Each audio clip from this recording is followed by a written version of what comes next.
So enemies that are in Umbral, like this guy right here. Yeah. Can he still hurt me? Yes, don't let him hit you. You heard the chirp? Oh, jeez! There you go. He missed. It's in the bag. Oh, that's What's up, everyone? Mitchell Saltzman here, and I am joined alongside, once again, Saul and Cesar. And we're playing some Lords of the Fallen. So we're actually going to be checking out the co-op of Lords of the Fallen. And, you know, all these games have a different way of approaching co-op. So what's your guys' approach to, you know, letting people play together? effortlessness. Okay, that's a very simple and elegant way to put silly. it. Yeah, you want our strategy was okay. We need to get folks in quick and fast, and not disconnect them so that they, you know, you might not want to play games now, like you're studying, and suddenly your friend tosses you an invite over Steam, and you boom, you're into your characters. Bam, you're in the game playing alongside. You don't get disconnected. So, this was a strategy that we went for it, and we made it as robust as possible. All right, well, it was very easy for us to get in here. So why don't we, as we're walking forward, can you describe where we are in this story right now? Yes, so this is still an early area of the game. Saul is making use of tremendous firepower. That was beautiful. So this is a mountain pass that is way down between the two mountains facing themselves. Like we have the demon mountain, the mountain controlled by the demons, and one controlled by the hallowed sentinels. And this is a sort of connecting tissue between these two mountains. You're down on that gorge. And you guys, if you look upstairs, all the way up, you're gonna see the cliffside, the port, and all those pools of baptism that you guys enjoyed playing in our little press preview. So we're on our way to Calrath, which is a mining community that has been sundered by demons effectively. We're going deeper and deeper into Rogar territory. This is still, you know, a natural landscape. But you guys will see that the deeper you will go in, more demonic apparitions will emerge. Yeah, here we can choose a path either to the right, to the city of Calrath, where you have here a sign that was used back then. All ye who go there abandon hope. And to the left, that it's like more of like a side path. We can explore it. Right. So this side path is where the sentinels are actually encamped. They hold bulwark against the demons. Like effectively, they protect their own grounds for all these demons trying to overrun. So if you guys are going to be there, I think you're going to find what we call a Crimson Rector, which is a high-ranking sentinel, and all his minions. But let's see how that goes. I mean, of course, why not? The game itself is semi-open, as in every path leads to another path. We have like a succession of T-shaped intersections. They bleed into each other, the levels, and there's a lot of interconnectivity. Beware with these guys; they are extremely vicious. All right. And they also lay down traps. That's why we call them trappers. That one is a trap. And I'm afraid, Saul, your fire magic is not incredibly effective against these guys. So what you saw there was a technique that we call a soul flay, and we talked about that. It's one of the more exotic combat mechanics that we have. We can use to yank people off ledges. And if you damage the soul, oh no! Did I kick you off? Yeah. Oh, is there friendly fire? No, he just pushed me down. Yeah. Okay. The Rogar Thrall kicked Saul out. Well, as long as it wasn't me, because I definitely kicked, and I saw both of you guys kind of go over there. But you can resurrect. Yeah. If the guest dies, you can resurrect them from a spot. That takes a little bit of time. Is it the same true for the host, or when the host dies, you go into Umbral? No, when the host dies, goes to the Umbral, yes. But when the guest dies, goes into spectating mode. And we should probably, you know, for those that don't know, we should probably talk about that whole mechanic. So right now we're playing in Axiom, but if you die, you go into this parallel world of the dead called Umbral, correct? Yes, sir, that is very correct. And what's special about Umbral? So Umbral is like corruption made manifest. It's like a ugly black mirror held to the actual reality itself. So it's highly allegorical. It has its own creatures, what we call umbral natives, and 100% it is actually vicious.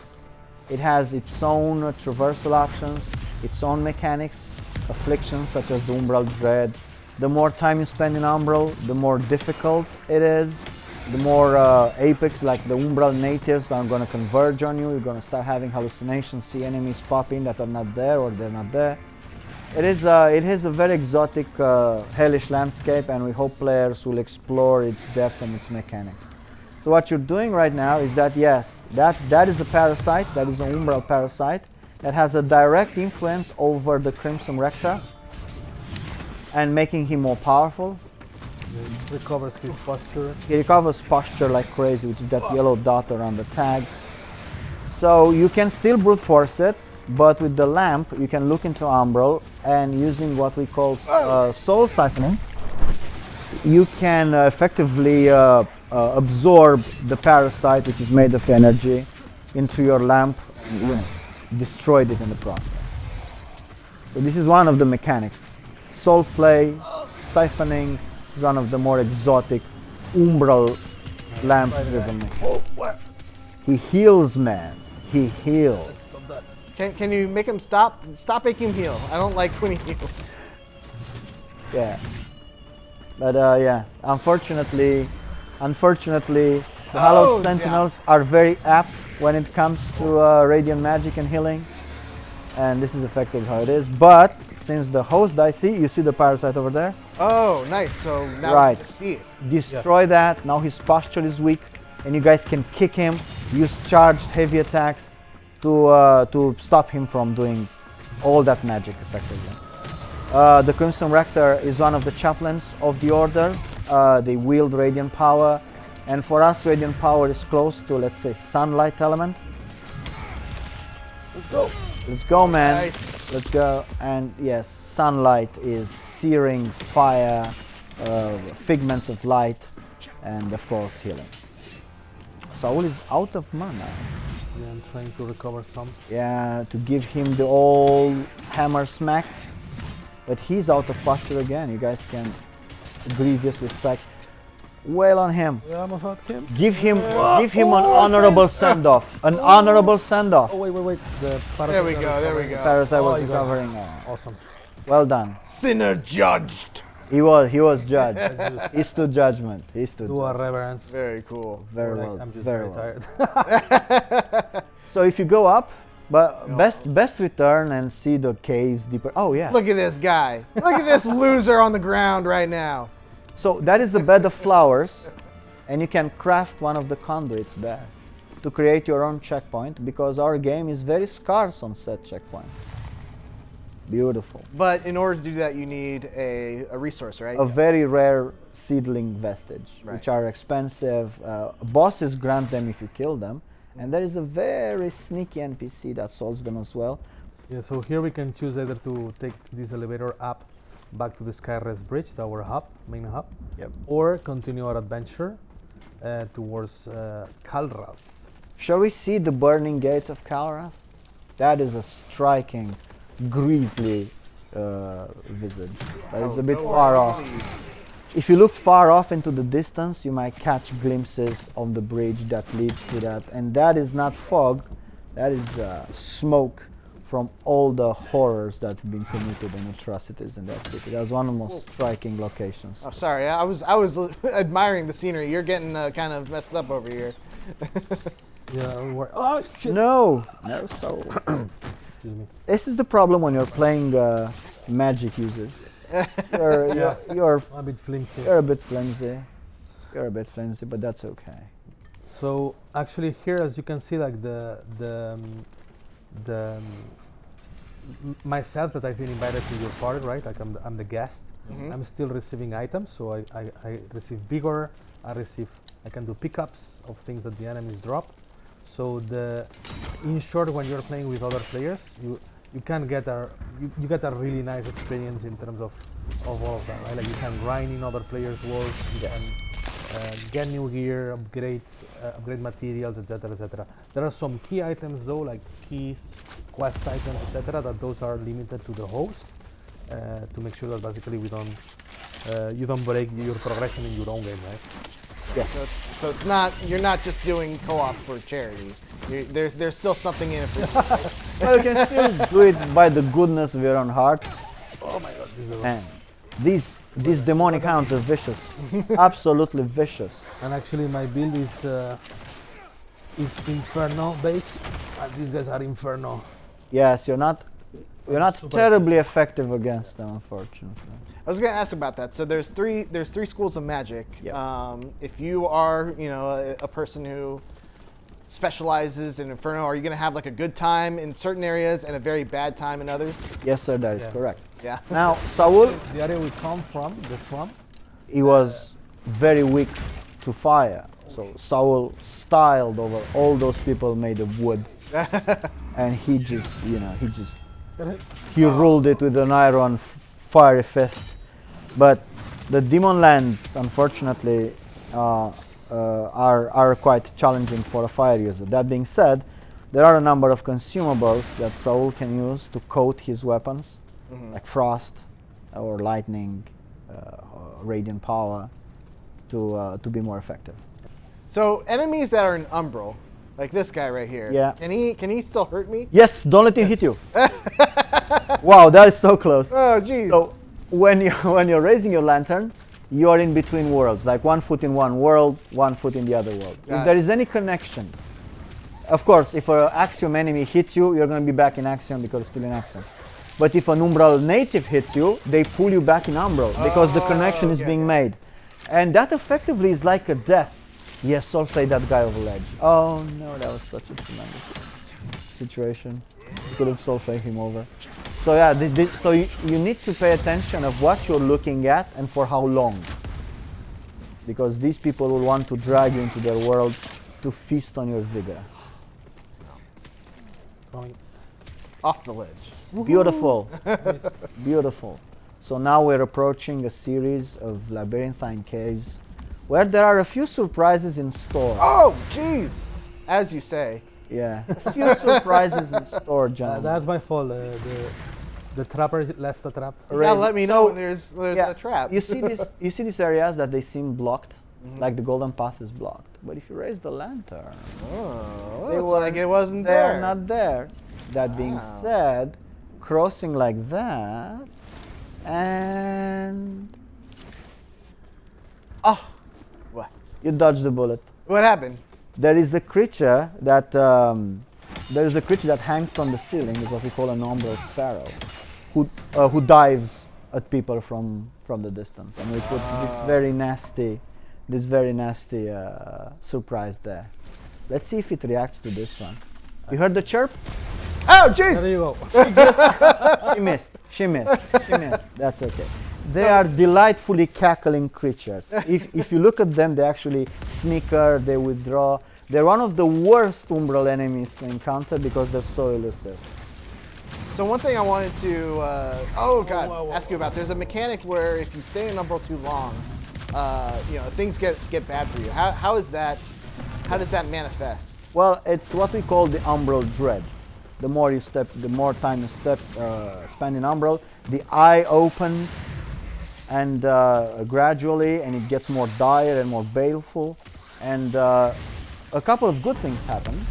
Your vigor multiplier is going up, which means you're absorbing more vigor from enemies. And that's like your currency that you use to level up? Exactly. Your experience, watch out for the sparrow. She almost got you. The umbral natives now sort of follow you. All right, so we jumped ahead a bit. We want to check out a boss fight in co-op. And what can you tell us about what we're about to experience? So, Pain. pain, Oh, pain no. and suffering. Yes. Oh, boy. Everything is weaved with pain and suffering. So the bridge that takes you to Kalrath, what people took to get into the city proper, is guarded by a marauder, or what we call a Rogard native. He is absolutely formidable, and I think you guys are not going to have a good time. That's what I make of it, but let's see how that goes. I feel like Marauder is a pretty common name for a video game boss, and every time it's also That's very always a interesting. bad time. Yeah, we use the name because he's sort of a shock trooper and more like a very mobile warrior. But I don't want to spoil it. All right. Let's have a look. Let's see how that goes. See the fires in the distance and the smoke. Oh, this is a very narrow spot to fight a boss on. Yes, indeed it is. Oh, jeez. Yes, indeed. Oh, where are you? It's coming. Unfortunately, Soul uses fire magic to fight a fire warlord. So he stomps the ground, causing fire magic. He erects totems to empower himself because he's not powerful enough. But you guys are doing good progress. I'm surprised. Wow, well done there. Right hand. Slow cook the fire. Yeah. Teach him the difference between fire resistance and fire immunity. So now he has built A totem. a totem Yeah, you have to destroy that to destroy it. Oh, okay. because he's super strong while the totem is active. Super strong. Ow. Aha, but the totem has ideas of its own. Okay, here we go. Well done. That's Guys, the you totem. can do this. Like, you have it. 100%. Oh, another one. Will the seismic hammer destroy the totem, I wonder? Wow, you don't have any more mana. Okay. Yeah, you see the. Well then, you might need to, split Oh! the aggro. Split the aggro in. All right, he's facing me. Okay, great. That totem. It's almost out. Okay, it's out. Okay. You got him. I don't have any more healing. No more healing. Oh, he's 30% left. 30% left. Nope. You can do it. Saul, take it from me. Parry him. Are these doing any? Oh, actually, they're doing pretty well. They're doing very good, actually. You died? Well, I'm in Umbral. Okay, second win for both of you. Saul, you just got back some mana, by the way. Excellent parry, guys. You have it. It's in the bag. Oh, the shot. Yes, of course. His shield is sentient. Here we go. Oh, you made Well another done. totem. Saul, You have his aggro? Yes. Keep him on him. It's okay if Saul dies. He's the guest. They're expendable. No. I don't want you to die. Yes, please. Try to. My daggers aren't doing much to this totem. They are based on posture damage, so you need to charge. Oh, heavy. okay. Charge attacks. Okay, Saul is out of the fight. Oh, man. Ah, well done there. Very well done. Very well Oh, he's done. still Don't coming at die. Don't die. Okay, here we go. Oh, yeah! Almost got him. Well done. He's on his last legs. His last bended legs. Here we go. Oh, this is so tense. Yeah, right. Sinner judged. Well done. Very well Did you done. die? Oh, no. At the same time, No. we killed him and I died at the same time. No, but that Bye. was excellent. Everyone should remember your sacrifice. We will erect For the cause. we will erect a vestige here in your name. I will. But Yep. see, if you look around here, you will notice a path diverging far into the distance that leads to a land of slaughter, where all the PvP players will be hanging out. Oh, fun Which times. is one of the places where the pyromancy NPCs is going to be located, and it's absolutely a demented place. And you can only reach it; it's quite hidden. You have to soulflay something and access some platforms and do your little puzzling. All right, well, that is a look at Lords of the Fallen co-op PvE mode. So yeah, I had a blast. I'm glad we were able to end on a triumph. And thank you guys for walking us through that. Thank you. Thank you for having us. All right, guys. Well, for everything else, keep it here on IGN. Bye bye.